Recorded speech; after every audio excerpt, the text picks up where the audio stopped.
making finance simple for everyday people.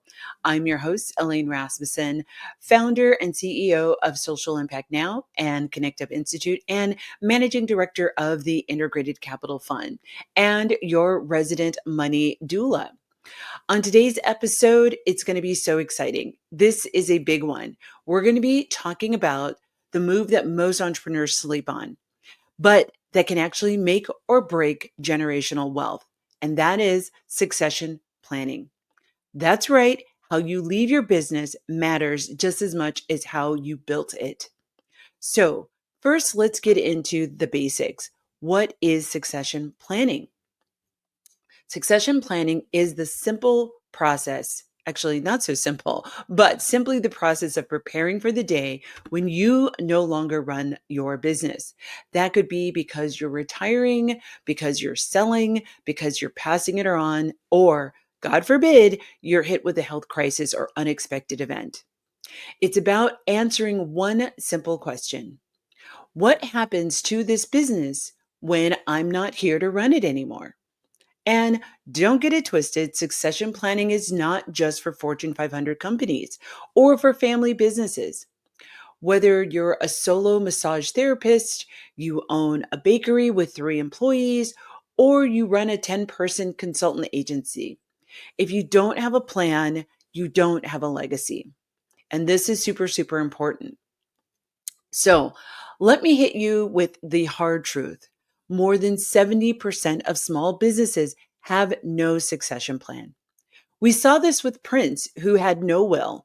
And I saw the impact locally when a community restaurateur passed away soon after leaving church after experiencing shortness of breath.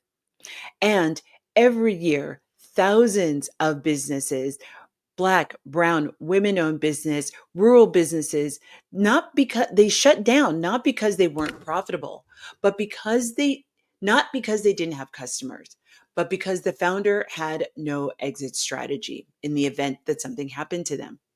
So let me say that again. No plan equals lost value. That's like working your whole life to build a beautiful house and then walking away with no will, no deed, no keys passed on to the next generation. So now let's talk about the consequences. I'm going to give you real life example. I once worked with a woman who we'll call her Miss Davis. She built a successful tax prep and bookkeeping firm. 30 years in the business. She was amazing. She had hundreds of loyal clients. Every February, people would be lined up outside her door. She got sick suddenly and passed away. She had no will. She had no business documents. She had no staff trained to run things. Her family had to shut the entire business down. All that equity gone. Clients left scrambling. Community hurt. Legacy lost. And that's not what we're doing over here. As Yanla says, not on my watch. I'm not going to let you do that. So now I know that some of you are what you're thinking. Let's clear up some of the biggest lies we tell ourselves about succession planning or exiting. I'm too small for that. If you generate income, have clients, sell products, or have any business assets, your business has value. Size doesn't matter. Sustainability does. 2, I'll just pass it on to my kids. Okay, that's great, but do they want it? Are they trained to run the business? Have you even talked to them? Have you written anything down? Hoping is not a strategy. Here's another one. I've got time. Maybe, but life is unpredictable. Succession planning isn't just about an eventual exit, it's also about emergency readiness. Finally, I'm not leaving. Well, I hate to break it to you, but you're not immortal. If you don't want work to drop, what happens when you can't do the work? Planning is important and it's really about leading. So let's talk about what goes into succession planning. Here's what you want to start thinking about. Who will take over the leadership role? Could it be a family member? Could it be an employee? Do you want it to be a buyer or even a nonprofit?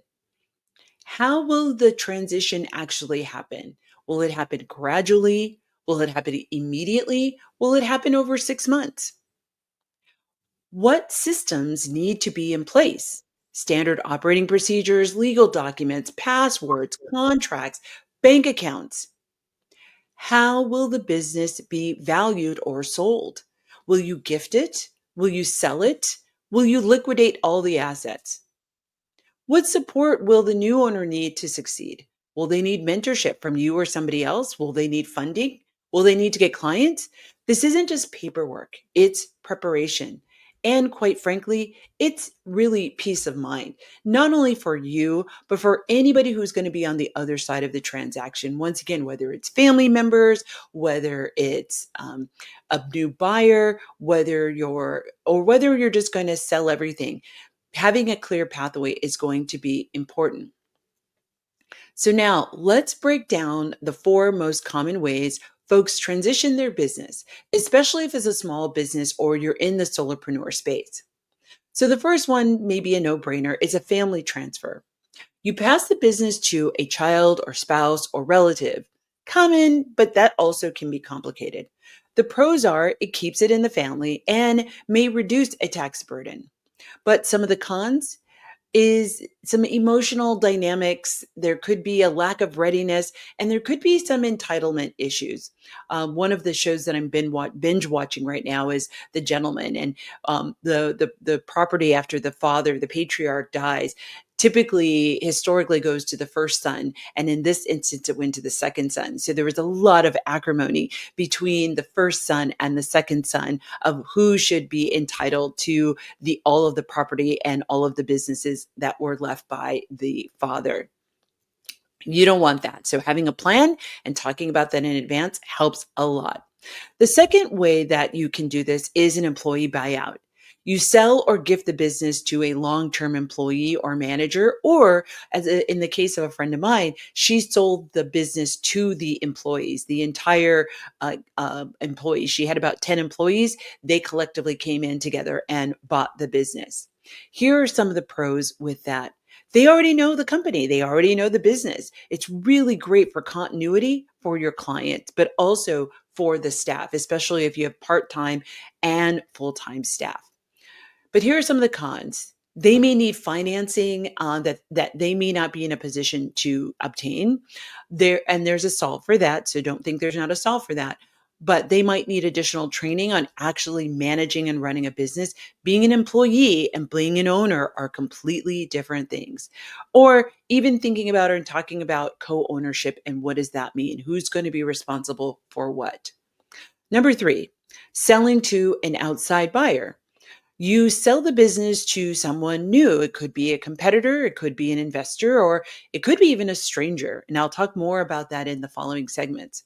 Here's one of the pros. There's big potential for a great payout. And also, it's a clean break. You know that when you close, you're done. You're done with this business. It was great for a reason and a season, but now you're moving on to the next thing. Maybe it's traveling, maybe it's spending more time with your family, whatever that looks like for you. But here are some of the cons. Typically, there will be a culture shift within the company unless you're choosing a buyer who you feel is very values aligned, culturally aligned, and will maintain that for the long term of the business. Also, the con is loss of legacy, but sometimes you don't have a choice, especially if you don't have family members who aren't interested in the business. Also, the sales process is going to typically be a little bit, if not a lot longer than you would in other sort of instances. Number four, being a cooperative or an ESOP, which is an employee self-owned business, right? An ESOP conversion. Uh, you can transition ownership to your workers or turn the business into a cooperative. Some of the pros of this is that there's a shared wealth model, there's value alignments, and it's very inclusive in making it very accessible to a wide range of either community members or the employees who are working there. A cooperative, and I just did an episode on cooperatives, worker-owned cooperatives, so that can also be an opportunity. Some of the cons with this is it does definitely take more time. One, just introducing people to the cooperative model and understanding how a cooperative works. particularly if you're not necessarily familiar with how cooperatives work, how they're set up. But you're definitely also going to need legal help in getting everything set up and making sure that everything is done correctly. And a cooperative is not necessarily ideal for every kind of business. So you want to make sure that there's alignment in how a cooperative works and the business that is being sold. Each path has its pros and cons, as I've explained, but here is the key. Choose one while you still have the option. You don't want the option actually taken out of your hands, right? So, listen, succession planning isn't just a business strategy, it's actually a wealth strategy, particularly if you're thinking about your family and how they might be wanting to come into the business, right? It's really about keeping the asset in circulation and that all of that wealth doesn't just disappear, right? Whether you're thinking about it's going to keeping that asset within your community, keeping the asset within the family. Hey, it doesn't even have to be a child. It could be an uncle, it could be a sister, it could be a cousin, it could be another distant relative that you know. That is still considered within your family, and so you can sell it to anybody in your family. Now, this is really about wanting to make sure that your legacy and the assets that you have achieved do not just go down the drain. So, here's some of the other benefits of what it can do if you decide to exit your business and do it in the right way. One, you're going to preserve generational income for your family. So if you do sell it and you can sell it with a note, especially if you're selling it to the employees, and that's what my friend did. She decided to finance the sale of her business to her employees. So she essentially became the bank as opposed to the employees going to a bank, getting qualified, knowing that they probably, many of them were not in a position to be able to get financing from a bank. She became their bank. And so now she gets a monthly payment for a fixed amount of time, usually somewhere between 5 and 10 years, based on the value that they sold the business for, right? That could be a pretty good deal. So if you didn't want to work, you still have an income that's coming in because you have financed the sale of your business to the employees, right? Which can be an amazing thing and great for community wealth building. The next thing it does is it creates jobs and stability, or at the very least, it maintains the jobs that you have. If your business suddenly closes, all those people are out of work and now have to go find jobs. So you are helping by having a plan, you get to help preserve the jobs that they have and possibly create opportunities for more jobs to come, which contributes to the long-term sustainability of the company. One, it attract buyers and or funders, right? So it could be other investors that are interested in your business. The other advantage is that it reduces tax headaches for your family by having it clearly outlined of what's happening with the business. Some states actually have what would be a high tax, or it's going to go through probate. And as we've talked about before on the show, probate expenses can be 30 up to 30 to 40% of the value of whatever the asset is. So let's say you have $1 million business. Probate could take up to $400,000 of that. That's money that's poof gone. There's no contributed value to the company that's not passed down. That is legal and court fees and all of what comes along with probate gone, right? As opposed to actually going back to the community, going back to the family, or going back to the employees. Here's the other advantage. It lets you retire with dignity and a plan. And for my entrepreneurs, for underinvested or underrepresented communities, this is one of the few chances you have to break the cycle and keep business assets in our communities. So, what can you do today? You might be feeling right now, Elaine, I'm feeling really overwhelmed from this conversation. I'm having lots of emotions coming up for me in this conversation. Don't even trip about it. This isn't about getting it perfect today. It's about stepping off zero and getting started. And so here's what you can do literally starting this week. Number one, Write down the most important business logins and keep them in a safe place. I like to keep them on an electronic document that may not be connected to the internet, right? So you want to be careful of hackers. Or you might want to write this down and put it in your safe, right? To make sure that the important logins like bank logins, any sort of payment processing platforms that you're using, the logins for those, the login for if you have a CRM, a customer relationship management system, make sure to log in. If you've got cryptocurrencies, make sure you have the logins and all of the passwords for that. Have them written down. Number two, start documenting how you want to set things up step by step, right? Even if you're just not sure exactly, once again, this is about getting started. So just write it down. Write it down in pencil if that makes you feel better. Do people still use pencils anymore? I do.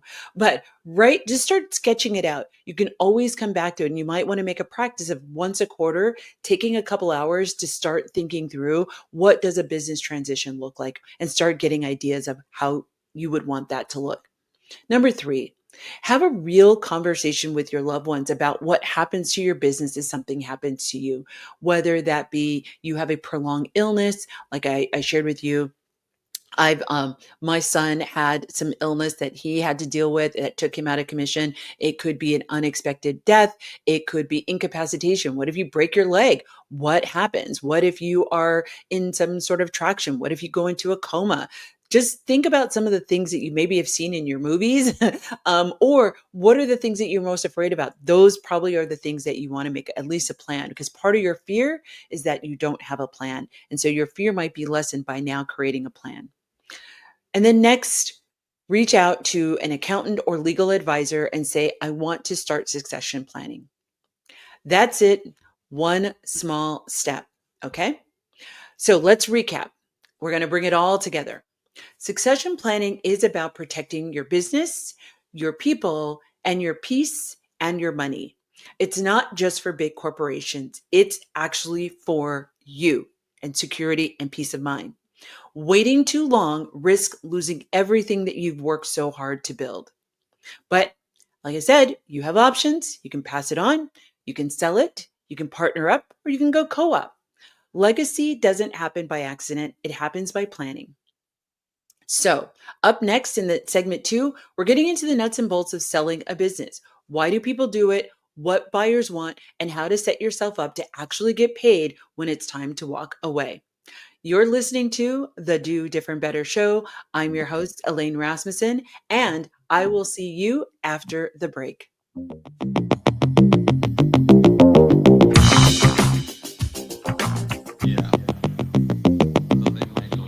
Welcome back to the Do.Different.Better show. I'm your host, Elaine Rasmussen, and today we're talking about one of the most things that is slept on, but is so important, and then most important move in your business, and that is actually selling your business. Yep, that's right. We're about to flip the script from building the business to exiting the business, because let's be honest, your exit is just as important as how you enter. So, first things first, why would you even want to sell your business? Here are some of the top reasons I've seen in my coaching, consulting, and funding investing work. Number one at the top is retirement. You're ready to chill, relax, enjoy the fruits of your labor, and finally stop working every single weekend. Maybe you're burnt out, you've hit a wall. Emotionally, mentally, or spiritually, you are done, and that is okay. Maybe there's some bigger opportunities on the horizon. You've built something great, but you want to pursue something greater. Maybe it's a new venture, a different passion, a new market, or life has happened. A divorce, relocation, health issues, caregiving. These can all shift your priorities. Maybe it's just about the money. You've built something valuable and now you want somebody to buy it, period. Okay? Selling isn't quitting, it's transitioning. It's the payday for all the risk and sweat and sacrifices you have already made. With great success, I'm sure. So now let's talk about what makes a business sellable, because not every business is ready for the marketplace or should be in the marketplace. Buyers typically want three things: Profitability. Is the business actually making money? Is that business, is that revenue recurring or is it one off? Is it seasonal, right? Systems. Can someone else step into it and run it? If you are the only person who knows how to do everything in the business, your business is not one, able to be sold, and two, ready to be sold. Nobody wants to buy you. They want to buy the business. And if the whole idea is you're selling it, you don't want them to be buying you anyways, right? Your plan is to leave and go do something else, whatever that something else is. And next, clean books. Are your finances in order? And this is the thing that I find trips up even the most smallest of business.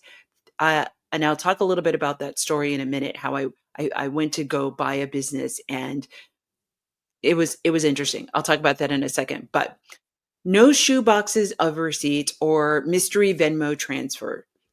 Bonus, if you've got documented standard operating procedures or SOPs, loyal customers and contracts, you are going to be really, really attractive. If you've got a strong brand or an online presence, if you have trained staff that will stay after the sale, those are all things that make you a really, really attractive business, right? And here's the kicker. The more your business depends on you, the less valuable it is. And I want you to really have that sink in. So I'll tell you the quick story. I was interested in buying this business, and when I went to go, this seller was representing himself in the transaction. So we're having a conversation, and I'm like, okay, so tell me about the finances. And he starts to tell me, oh, well, while the business has been around for 6 years, the only financials that we have are the sales on Shopify. Now, here's what's wrong with that situation. I now have, well, you can give me the Shopify history. What I don't know is how much does it cost to run the business? And when do those costs incur over the course of the calendar? So I can be mindful of, is there seasonality to the business? Are there certain expenses that come up at certain times of the year in the business? What are the prices of those expenses that I might be responsible for? None of that was tracked. So while the business had really good revenue, there was no way for me to know how much it actually cost to run the business, which now made that business not necessarily less attractive, but I wasn't going to be paying the price that he was asking for because it was going to cost me money to figure out and put all of those systems in place. There's a price that I was going to have to pay for him not doing what needed to be done. So that was going to be reflected in the offer the offer price that I had, which was, I wouldn't say significantly less than what they were asking, but what I ended up doing was offering, hey, then you're going to finance the sale of this business. I'm not going to go to a bank because a bank is not going to bank me on buying this business. So that's just one small instance. So now let's talk numbers. Now that you've built a thing, how do you actually price it? And I know that a lot of people get hung up on this, and but there is a way through. So listen in. Valuation depends on your net income, right? Or you may have heard the term EBITDA, which stands for earnings before interest, taxes, and depreciation and amortization. That's what EBITDA stands for. You'll hear people say, what's your EBITDA? What's your, that is really your net income. Each industry has some standards. Some industries use a 2x multiple, a 3x multiple, or even a 10x multiple. There are ways to find out. There are resources, and I'll talk about those a little bit later to find out what is the multiple that you want to target for your industry based on what kind of business you have. The other thing is looking at the tangible assets. So the property, the equipment, the inventory, and then there are the intangible assets, things you can't necessarily touch or feel. And that is the quality of the brand, the extensiveness of the brand, any intellectual property. Do you have things that are unique, that are trademarked, that are copywritten? But also there's what's called goodwill, which is the work, the sweat that's already been put into the company. Maybe it's relationships with clients. You have long-standing relationship with clients. Maybe you are known in the industry as a quality business. Those are going to be things that are going to add to the value or the evaluation of the business. So here's an example. Let's say you own a cleaning service. The annual profit is $100,000. Your industry multiple is 2.5x. That means that the estimated value is 2.5 times the $100,000, which gets us to $250,000. Now, that's not guaranteed, but it gives you as a buyer or you as a seller some idea of what is the range that you could ask for the sale of your business. Maybe it could be more, maybe it's a little bit less based on some of the things that I've just talked about. A buyer may offer less if your team is shaky or your clients are not tied to you personally, you don't have a strong brand. But here's the move. Get a professional valuation early, at least 1 to 2 years before you think that you want to sell the business or you want to exit the business. And once again, whatever that exit looks like, ideally you're going to want a valuation, whether you're going to sell it, whether you're going to transfer it, because you want to have that written down so that everybody knows collectively what is the objective value of the business. You can work with a business broker or a CPA or a valuation expert. I would say the least expensive way to go is probably just do work with the broker, because the broker is actually going to get paid when you sell the business. If you have a CPA that you're already using and they can do that, you can ask them, but not every CPA does valuation. So I wouldn't get your CPA to do it unless they feel comfortable doing valuations. And once again, not every CPA does valuations. And as far as if you want to get a valuation expert, those can run into like the 5, 15, $20,000 range. So if your business is a $20 million business, it might make sense to have an objective valuation expert come in. If your business is maybe under $1 million, that might be something you want to hold off on and maybe go with a valuation done by a CPA or by the broker. Also, the buyer who's buying your business, they may get their own as well. So maybe that could be an option as well. So now let's talk about the process. Selling a business isn't like selling a couch. It's more like selling a house with more paperwork and far more emotions, or maybe not, depending how attached you are to your house. Here's what the process actually looks like. First, prep your financials, your profit and loss statements, your tax returns for the last 3 to 5 years, and your balance sheets. Next, clean up your operations, document systems, start to automate processes, reduce your founder dependency, the organization or the business's dependency on you. The more you can actually defer to a system instead of defer to you as the human, or you can delegate to another human because it's document on how to do the things in the business, the more attractive you're going to look as a business for a buyer. Think about hiring a broker or advisor. This is optional, but it's really helpful because they have a whole entire marketing platform that they can get your business out to more eyeballs if you're looking to sell your business to an independent buyer. They're also really good for vetting buyers. So imagine if you're selling your business, you're going to field all those calls, very similar to if you were to sell your house. You're now talking to every single person who comes through your home. Well, that's why you get a realtor. Well, very similar to a business, you can get a broker. They're going to field all those calls. And ideally, they're going to keep out the riffraff, the people who are not necessarily serious.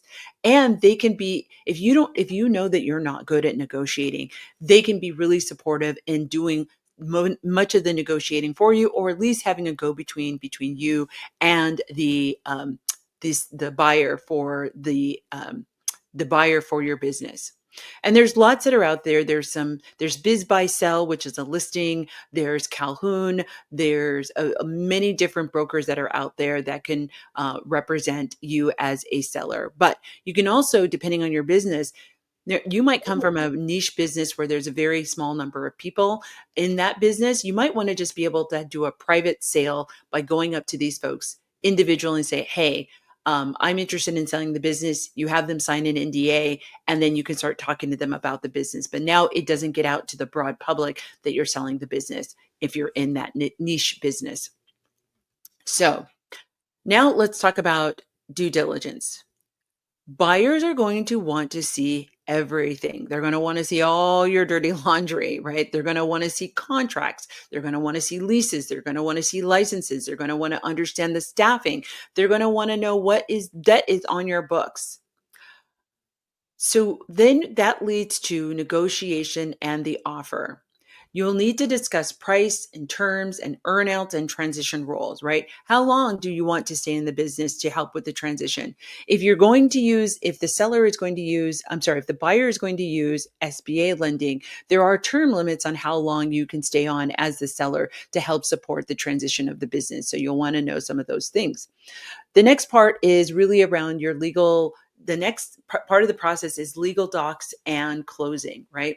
So once there is an asset purchase agreement, the transition plan is finalized, and that means now the final sale starts to happen. Very similar to a house, you're going to have a closing where all that work is now documented and everybody is in full agreement of everything that has been negotiated, and now everybody is signing off to make the actual transition, right? Getting your keys, so to speak. Then finally, there is the actual transition period. You may need to stay on for 3 to 6 months to train and support the new owner. This process can take 3 to 12 months or sometimes longer. So you want to plan accordingly if you're trying to make a quick exit or you're okay with making a longer exit. Now that you know that I've given you the real, let's talk about some of the biggest mistakes really quick. One, people wait too long. If you don't want to wait until you're burnout or sick or panicked, it will show. You'll definitely have less leverage and less time to prep. Two, over-evaluating the business. Just because you need $500,000 doesn't mean the business is worth that. That's why you want to get evaluation.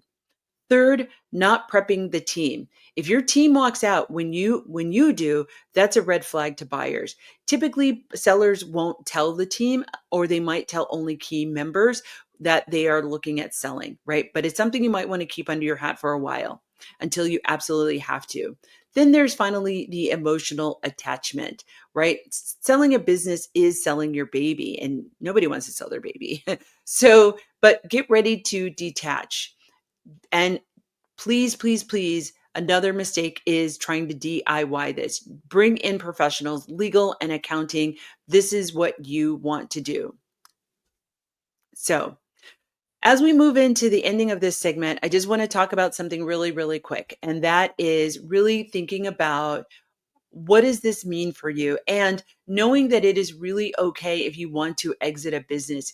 Maybe you've done the business for 5 years and you're just done. That is okay. I think we don't give ourselves enough permission to just say, like, I'm done. I built a great thing. It's amazing. And now it's time for me to move on.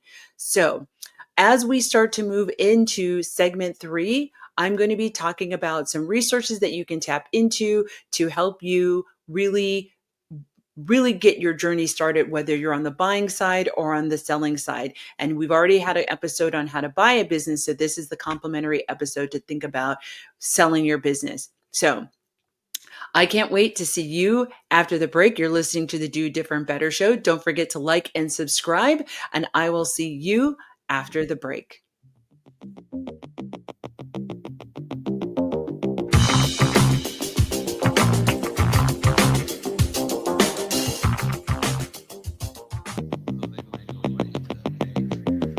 Hey everyone, you are still locked into the Do Different Better show. And if you've made it to segment 3, you already know this episode is not just about business, it's about legacy. I'm your host, Elaine Rasmussen, and we're breaking down what it really looks like to exit your business intentionally, profitably, and with your head held high. But first, let me break down segment 2. We talked about, people sell their businesses for lots of different reasons, and it's not necessarily just because the business failed, although that sometimes can be a reason. Maybe they just weren't good at it. But here are the things you need to know if you're thinking about selling your business. Buyers want clean books, they want systems, and they want a business that doesn't need babysitting. Number 2, you want to start prepping 1 to 3 years before your ideal exit date. And doesn't necessarily mean that you're going to exit. Maybe you're just like, I want to get ready to exit, but I'm going to stay in the business. But now at least you're ready. The business is ready, even if that exit period is maybe 5 years or 7 years in the future. Next, you definitely want to get some professional support. It is not a solo mission. It is not a DIY. You want to get some help.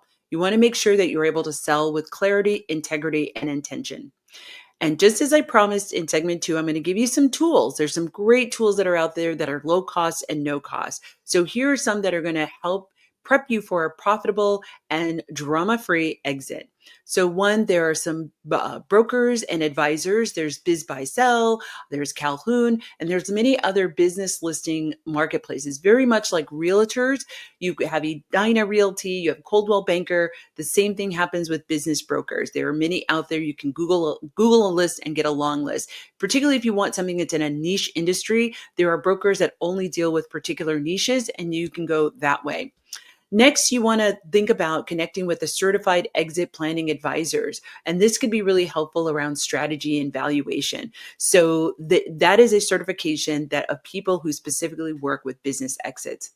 And then there's also business transition services. So this service can be available at many small business development agencies, SBDCs. Oftentimes they're located at universities. They might be in your local chamber of commerce, but these are organizations, these are state agencies and federal agencies that actually get paid to help people like you get ready for selling or get ready to be a buyer. Then, as far as legal and tax help, there is the Small Business Administration. They actually have an exit planning guide that's available online. Then there's accountants that specialize in mergers and acquisitions, or you may have heard the term M&A. Then there's the small business legal clinics, or SBLCs. They're often free or low cost. SCORE has some exit planning checklists that you can use. And if you really want to start this path, and I think this is a good, no matter whether you're planning to sell or not, or you're planning to exit or not, getting your business onto some SOP system, a standard operating system, and writing them down. There are great platforms like Google Docs or Notion board or Miro that can help you track and have a encyclopedia of all the processes that are in your business. So now we've talked about the resources. We're going to get practical and tactical. It's now time to talk about how do you actually prepare your business to be passed on, sold, or transformed. This is going to be your step-by-step game plan. So first, you want to have an exit planning timeline. That needs to be 1, 3, or 5 years or more out, but you want to pick a timeline, okay? Succession planning doesn't happen overnight. Ideally, you want to begin this process 3 to 5 years before you think you want to transition out, whether that's through a sale, whether that's closing the business, no matter what the exit looks like, or even preparing for a disaster, or health crisis. So here's how you think about it over time. 5 years out, set the vision. Start with your why. Why are you selling? Why are you passing it on? Why are you converting it? 2, next, get a professional business valuation. Start to begin your leadership type pipeline of staff or family. If you're going to be looking at family members, start to ask who's interested in becoming in the business, who would be interested in taking over the business. And now you can kind of mentor them and have them shadow you. Maybe it's 1 day a week, maybe it's a couple days a month, maybe it's intently for while school's out, maybe it's over the summer vacation. You're having somebody learn the business that's other than you, right?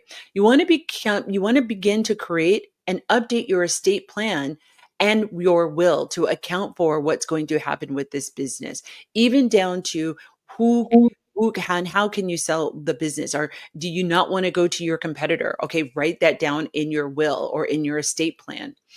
Outline your financial goals with retirement or the next chapter so that you can make sure that this business, you can understand how does this business sale or exit come into play with that. Will the sale of the business represent all of the funds that are going to fund this new life, or 50% or 25%? Start to think about that. This is going to be your strategic runway, and you're setting your target and beginning to back into it. Now, 3 years out, you want to clean things up, standardize your operations, create SOPs, digitize your systems as much as possible, payroll, your customer relationship management systems, scheduling, bookkeeping. Start to think about removing yourself from day-to-day operations. One of the things that I did is I started taking 1 day off in the middle of the week. right? I take Thursdays off. And what that forced me to do is to think about somebody else needs to do some of the things that I do. And by exiting myself in the business requires me to find somebody else who's going to do those things and train them up, right? Strengthen your brand identity and customer loyalty, right? And there are little things that you can do without adding any money. Maybe it's sending a thank you email every time a contract is sold. Maybe it's sending a basket of wine or something like that.